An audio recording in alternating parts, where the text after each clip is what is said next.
All right, go ahead, Tony. Good. Good morning. Mark says he's not kind. He's really a kind man.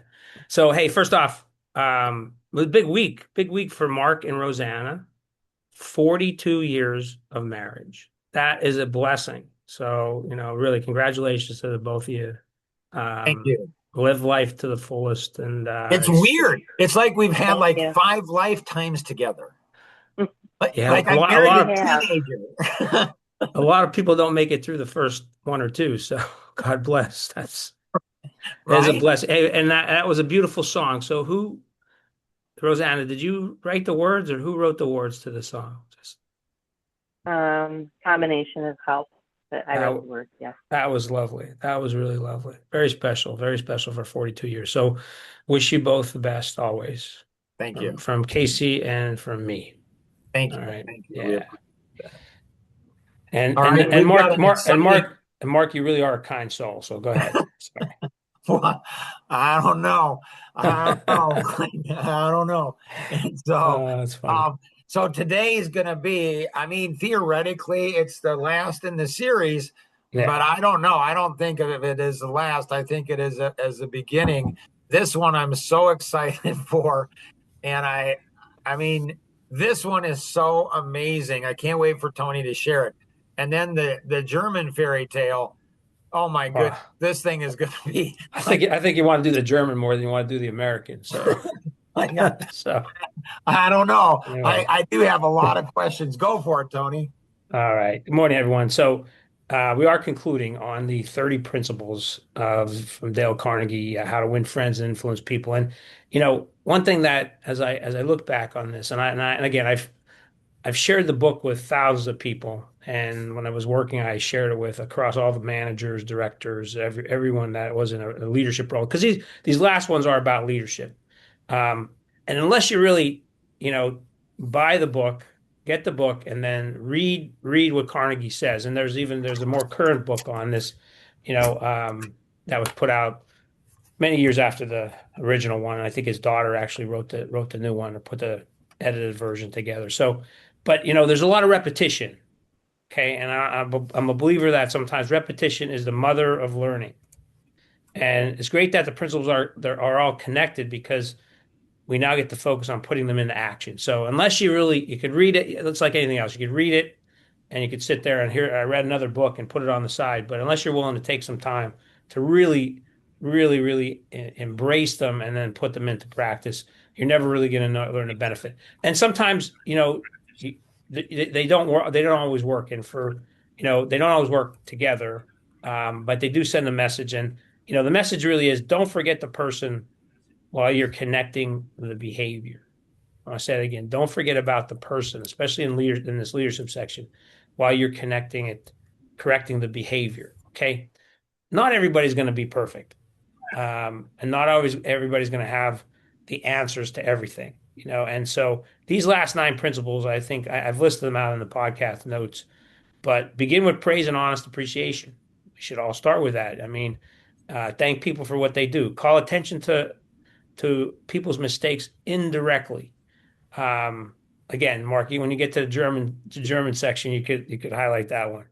Talk about your own mistakes before criticizing the other person. So I think this is important because, like, especially when you're starting out, you don't always. It takes time to really get going as a professional, and I think in the public accounting, and you sent a note out about accountants this past week, I think, and I responded to that.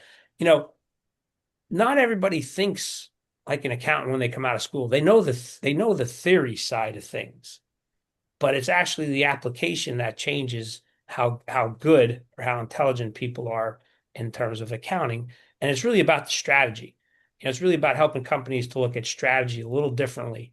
And if you could really put a new strategy in that makes the company more successful, and primarily when you're looking at companies, you're looking at CEOs and leaders of the business, and especially big business. When I dealt with all the Fortune 100 companies, and I've traveled around the globe in 30 different countries and buying and selling companies. So, it's really looking at the strategy and identifying the risks. So, and you're not, and I wasn't perfect when I started. I mean, I made some mistakes, and I think it's important that you recognize your mistakes and you can share your mistakes because then there's always something that you did good and better as you went forward. And the other thing is ask questions instead of giving direct orders. So here's one for you.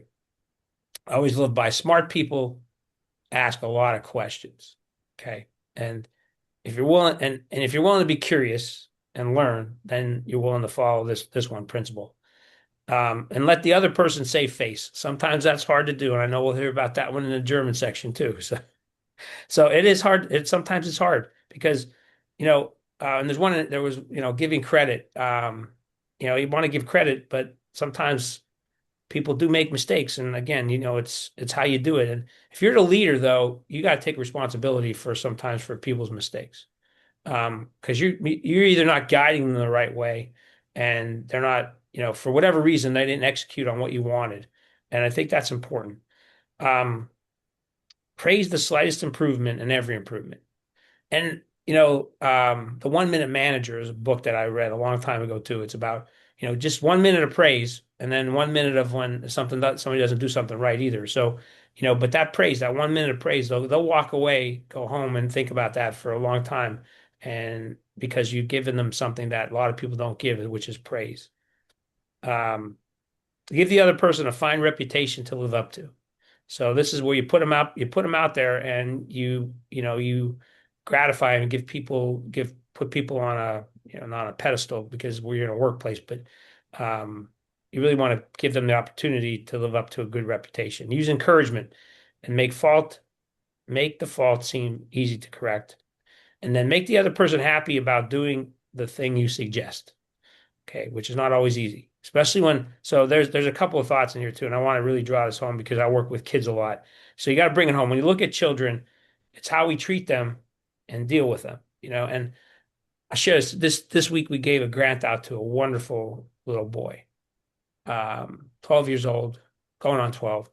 And I just appreciate him because he actually he sat with us the longest time, and he took and you could see he was getting edgy at the end because we were going to get into the agreements and stuff. So, but you folks will appreciate this, I think. He had lost his father. His father was killed in a bad accident. He was a police officer. So, grandfather and grandmother decided to adopt this little guy, and they've had him for about 3-4 years. And so, grandfather reached out to me to get help for his son because he's worried about his grandson. And you could see some of the impulsive stuff, and he read Anthony's story, and that's how we lost our son because of making a bad decision. So it really touched us, but really a sweet kid, and you really and his grandfather was really worried about him going to school, starting out a new school, going into middle school, and he has what's called an IEP, an individual education plan for the child. And it worked really well at the elementary school because there was a wonderful clinical therapist who took an interest in this little boy. So this is about taking an interest in someone, and we got to take an interest in kids. They're going to be the future for us. And I tell you, some of these kids that have ADHD will become the leaders of tomorrow. And we really have to build them, and they all have their own struggles. Like, I have my struggles too with some things around ADHD, and sometimes, like, if you came and looked at this office, you'd say Tony's procrastinating. So my wife has to come in and actually start fixing the papers and putting things together to write me, because I'm running all day, and I'm talking to families, I'm doing doing meetings, and trying to raise some funds, and I don't always get the paper. The papers are there; they're in the folder, but the folders aren't labeled. So, she's the wonderful assistant that comes in and does all the cleanup for me. So sometimes you need that, but we all have our challenges. So, and it's not asking, if a child loses focus, it's not saying why can't you get this, but it's say I know you could do better.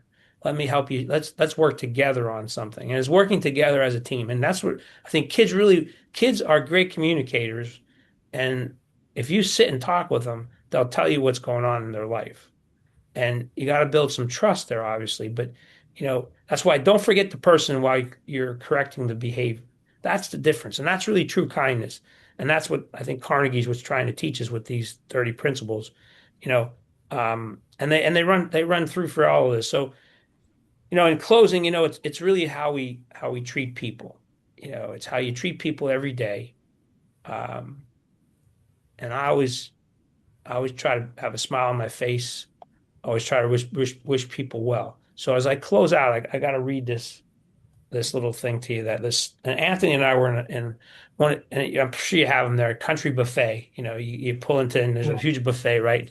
You can't eat all the food, but you sometimes you try. So we'd go to church on Sundays, and church was always special. And outside the church, in Catholic church, there's the Blessed Mother, and we'd always go. My mom had shared with the kids a little prayer, and when Anthony passed, we got a lot of donations up, and we were able to put a plaque next to the Blessed Mother because we'd always go over and say the prayer, But as we were in this country buffet, I'm looking at on the wall. They have all of these sayings and stuff, and I just want to read this to you guys. So I can send you the notes to it because I think it's really cool.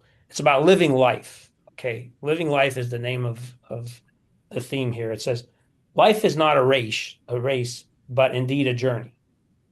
Be honest, work hard, be choosy, say thank you, say I love you, and great job to someone each day.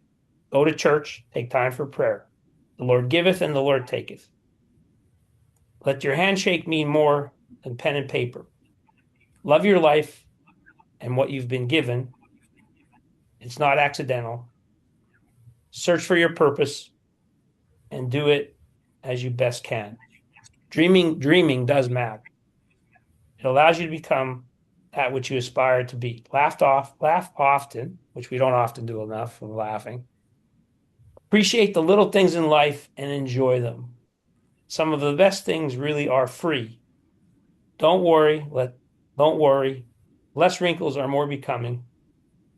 Forgive. It frees the soul. Take time for yourself. Plan for longevity. Recognize the special people you've been blessed to know. Live for today. Enjoy the moment." Pretty cool. So I just want to close with that because it says a message that, live life, and it's how you live life. And Carnegie was about living life to the fullest and really about how you treat people. So when you treat them with kindness, it's going to come back to you. And I think it's really powerful. So again, wish everybody the best. Be the reason someone feels seen. Be the reason someone feels heard. Be the reason someone believes they can become better. And let's keep moving forward with kindness. So now I'll turn it over to Mark. We got to end this one. We turn it over to you with the German segment. Before we go into the German segment, Jonathan wrote the song 6 years before he died. And he wrote it for a woman that he knew, and about a story that she shared with him about her dad. So it's in honor of her and her dad. And so he was 24 years old when he wrote the song. God bless him. And on his site, which Katrina can go ahead and make sure that it's linked to it, there's actually an interview with her after he died. The story behind the music, which is just really cool, very special. So it talks about her dad and the what inspired it and everything. And so she had been looking for an artist to sing the song for 6 years. Month before he died, she called him and she called me, and she said, "We found the artist." And he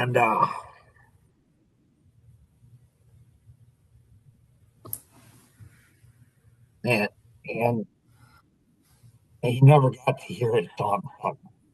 And so, when the hard times come, they can be the final blow. Somebody lets you down, or you have to let them go. You stop and you think, why did this happen to me? Throw your hands up and pray the pain goes away. And those words come to mind that you heard so long ago when you told someone about the pain, they said, there's something you should know. It's not about you. It's about the lives that you change, the time that you spend, and the difference you make.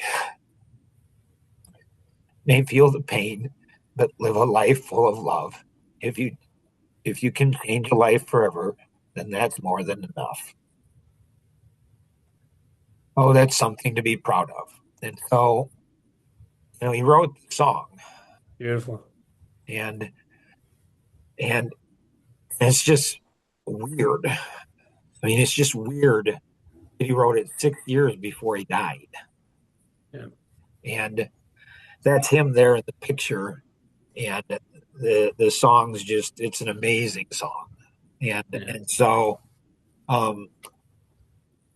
it's really cool. It's really, really cool. And so, Tony, this has been fun. I look forward to a lot of them. I'll go into German fairy tale here in a moment. But, Yeah, that was touching. Very nice. so it's interesting. It's just, yeah, the whole thing. It's really cool. Appreciate the time. Thanks for this here, and look forward to many more. Thanks, Tony. Thank you.